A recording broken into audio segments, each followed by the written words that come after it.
போகி பண்டிகை பழையதை விட்டு புதிய வாழ்வை வரவேற்கும் நாள். தமிழர் திருநாளான பொங்கல் பண்டிகையின் முதல் நாளாக கொண்டாடப்படுவது போகி பண்டிகை. இந்த போகி பழையதை நீக்கி புதியதை வரவேற்கும் மிக ஆழமான ஆன்மீகமும் வாழ்க்கை தத்துவமும் கொண்ட நாள். போகி என்றால் என்ன?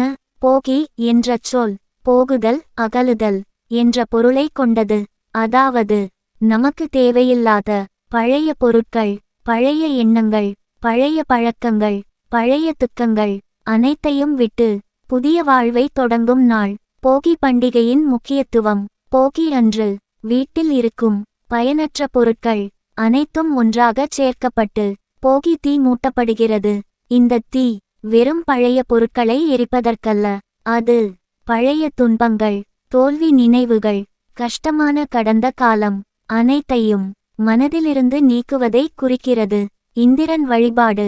போகி பண்டிகை மழை தேவனான இந்திரன் அவர்களுக்கு நன்றி கூறும் நாளாகவும் கருதப்படுகிறது. விவசாயத்திற்கு மழை அளித்த இந்திரனுக்கு நன்றி செலுத்தும் வகையில் இந்த நாள் கொண்டாடப்படுகிறது. இதனால் தான் போகி பண்டிகை விவசாய வாழ்க்கையோடு ஆழமாக இணைந்துள்ளது.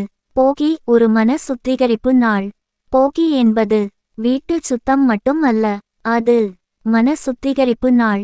இந்த நாளில் பொறாமை, கோபம், பகை, மனச்சோர்வு போன்றவற்றை மனதிலிருந்து வெளியேற்ற வேண்டும் என்பதே இதன் உண்மையான அர்த்தம். போகி கால வழக்கங்கள்.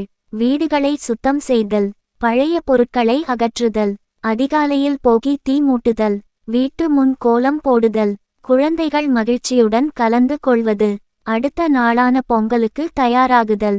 ஆன்மீக பொருள். போகி சொல்லும் செய்தி ஒன்று தான்.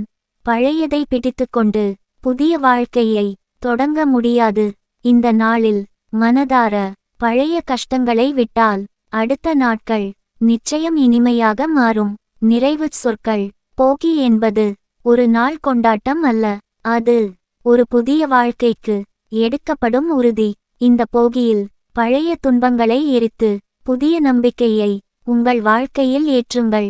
அடுத்த நாள் வரும் தைப்பொங்கல் உங்களுக்கு முழு மகிழ்ச்சியையும் நிறைவையும் தரட்டும்.